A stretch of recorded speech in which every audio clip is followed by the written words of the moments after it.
Hello everyone! So ngayon nga ay may pupuntahan kaming birthday at dahil kami ay inimbita kaya isasama ko kayo. Nag-almusal nga muna kami dito at kinain namin tong sopas na niluto ko kagabi. After nga namin makagayak ay umalis nga kaagad kami ng bahay dahil nag-aantay na din yung kasama namin. Birthday nga pala ng apo ng kaibigan ni mama and around 1:30 PM yung call time. Malapit nga lang din pala kaya naglakad na lang kami. Medyo paangat nga yung papunta sa kanila and first time ko ding makabisita dito dahil last time sila yung pumunta sa bahay. Aura nga muna kami saglit dyan habang hinaantay yung iba naming kasama. At nung nagkita na nga kami ay sabay-sabay na kaming pumunta dito. Inaantay nga lang namin na pagbubuksan kami dahil dito guys hindi ka basta-basta makakapasok pag hindi inopen ng may-ari dahil automatic itong magbubukas dahil may pindutan naman doon sa loob ng bahay nila. So pumasok nga kagad kami ng elevator then nasa third floor yung sa kanila. Pagkarating nga namin dito ay medyo napaaga nga kami at kami pa nga yung tao dito. Wala pa nga yung iba nilang bisita kaya nagkwentuhan na lang muna bago mag-start. And ito nga pala yung may birthday guys, si Baby Azriel. First birthday niya ngayon. And ito nga din pala si Ate Alpha, yung kaibigan ni Mama. Siya yung nag-imbita sa amin. And ito nga pala yung little family nila. And bago nga kami mag-start ay nag-pray muna kami and mag-picture taking muna bago kumain. Ito nga pala yung handa nila guys. Ang dami nga nilang pagkain at may palitsyon pa. Pagkatapos nga namin kumuha ng pagkain ay pumuesto kami dito sa gilid. After nyan, kinantahan na namin ng happy birthday si Baby Azriel.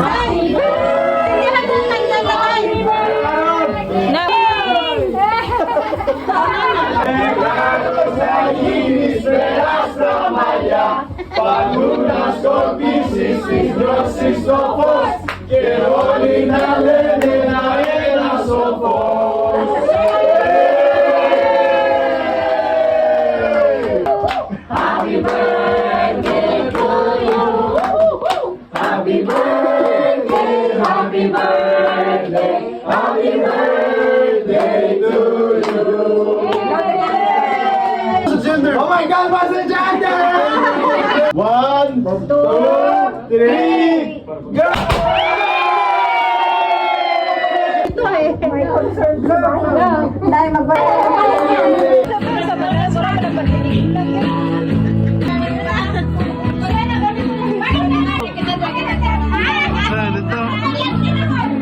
Ada kan?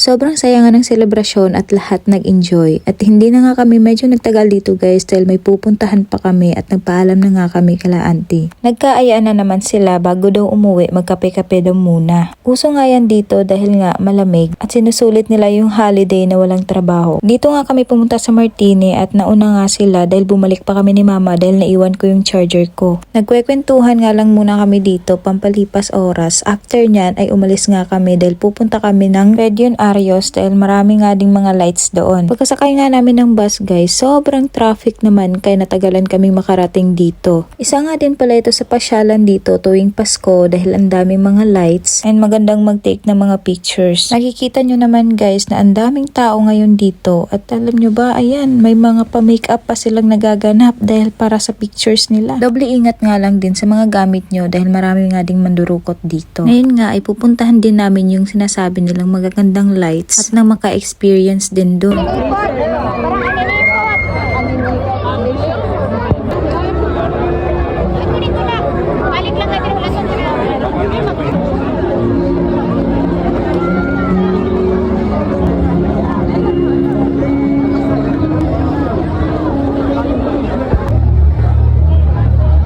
ayun kay disco na. Ayan.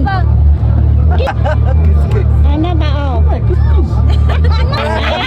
Dali na, dali na.